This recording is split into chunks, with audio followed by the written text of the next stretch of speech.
Hey guys, these are my Clarks that I have been wearing for the past 2.5 years every day. And I love these shoes, but the right shoe here you can see got a crack all the way through it, right at the ball of the foot where the shoe flex is. Other than that, the soles are actually in pretty good shape, but obviously that crack was not going to do, so I needed to resole these shoes. And I resoled both of them so they would match. I ended up going with a leather sole. I was considering buying gum soles like the ones on it, but I figured if I'm going to do it myself, might as well go to an all leather shoe.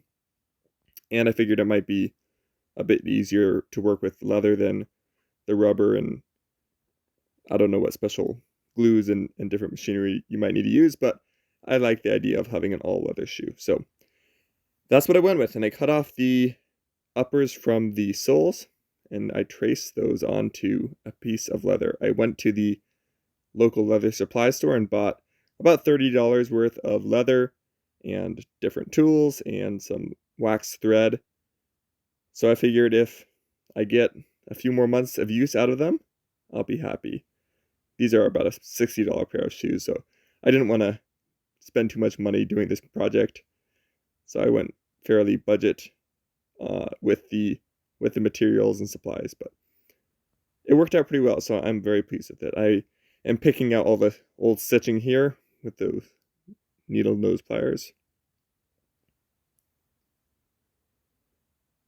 Here I'm going to clean off the uppers, just get into some of the areas which I probably will never have access to again.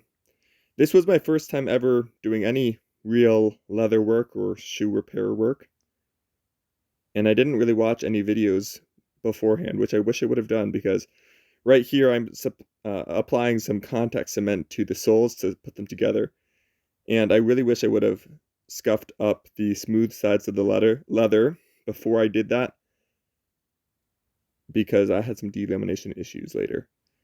But I basically taped those leather soles onto the original gum soles and used a belt sander to match them up to the same profile. Here I'm using some calipers to mark around the edge so that it would have an even line that I can make a groove in to lay the stitching in. So I'm just using a awl here to scribe that line around there. And I'm using this groove maker, not sure the official name of that, but I bought that groove maker as well, and I'm using that to put that groove around the entire edge of the shoe. This is where the wax thread lays inside all the stitching, and it works pretty well to keep that off the ground so it doesn't wear. I've been wearing these for about 2.5 months now, and they've been holding up fairly well. Here I'm using an awl to go through all of the holes in the upper and match those onto the sole. One thing I wish I would have done here is I wish I would have glued the upper to the sole, because later on, when I was stitching, some of the holes were not all perfectly lined. So if I would have aligned those upper to the sole, glued that in place, and then left it glued while I punched the holes, I think it would have saved a lot of trial later on. Here you can see I'm going through and stitching that, and it was just really hard to get that needle through. You can see how quickly this is sped up, and I was spending sometimes, I don't know, 30 seconds to a minute per stitch if it was a really hard one to just try to get that needle through. Here I slowed it down. You can see I did a double stitch in order to keep that stitching consistent from both sides and the pressure consistent. It took me about 2.5 hours to sew per shoe. So the whole project probably took me 8 to 9 hours, 5 hours of stitching, and then 3-4 hours of leather prep, cutting, things like that. So not very time effective, but this was my first go at this, and I'm happy I did it.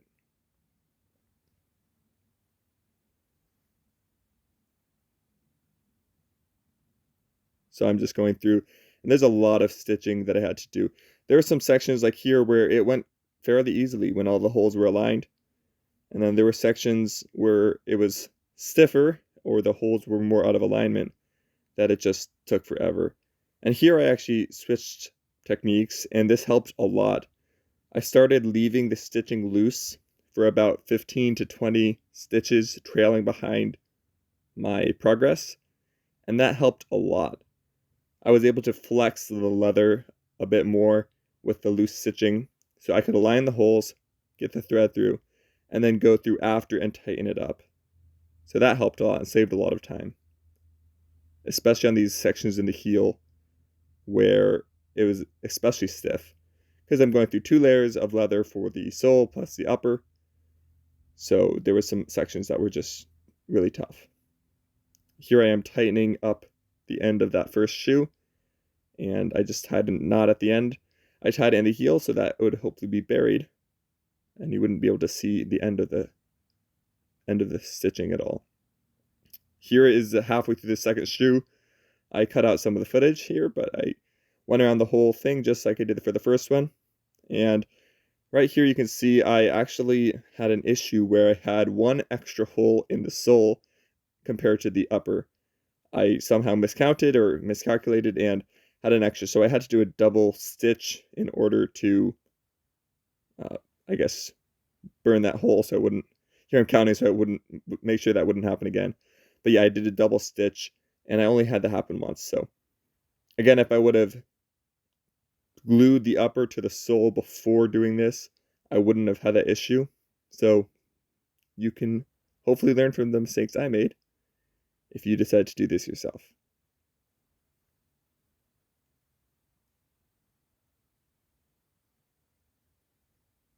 The stitching in the groove worked fairly well.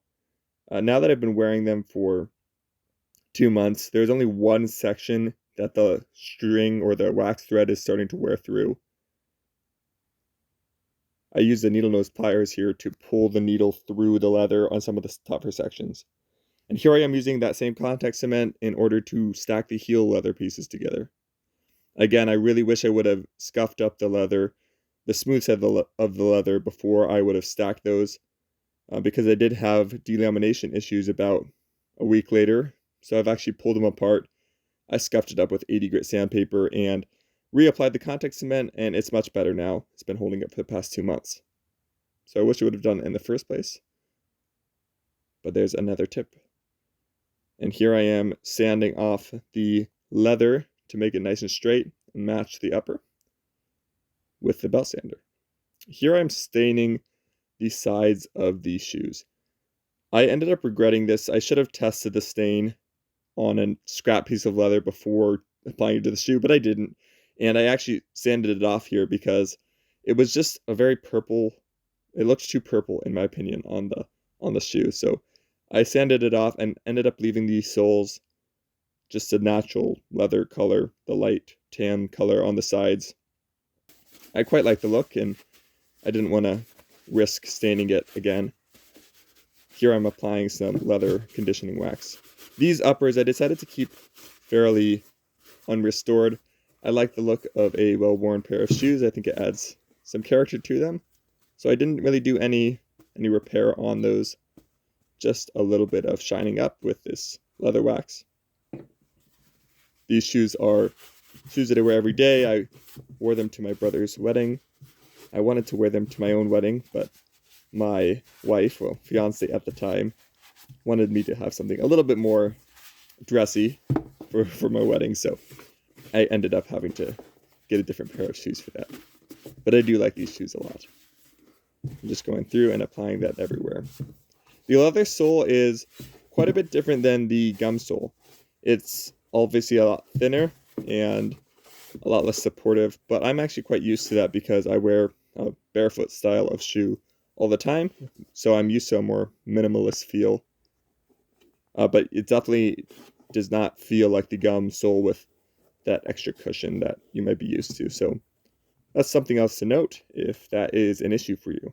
I could put an insole or something in there, but again, I like the feel and I wear them every day, and I haven't had any issues or complaints that I would change.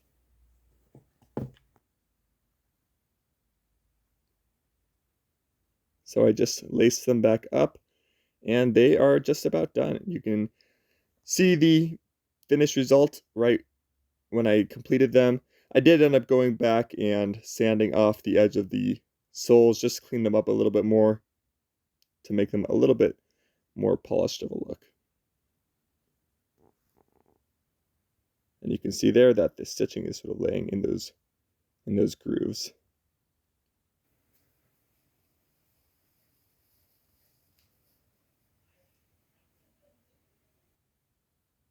And here they are out in the wild. I think they turned out fairly well. Would I do it again? Honestly, I probably would not. It was a fun experiment, and I'm glad I did it, but it was a lot of work. And again, for a $50, $60 pair of shoes, I'm not sure if it was worth it, but it was definitely worth the experience. And I have been wearing them and got some extra life out of them, so I'm very happy. Anyway, thanks for watching, and have a good one.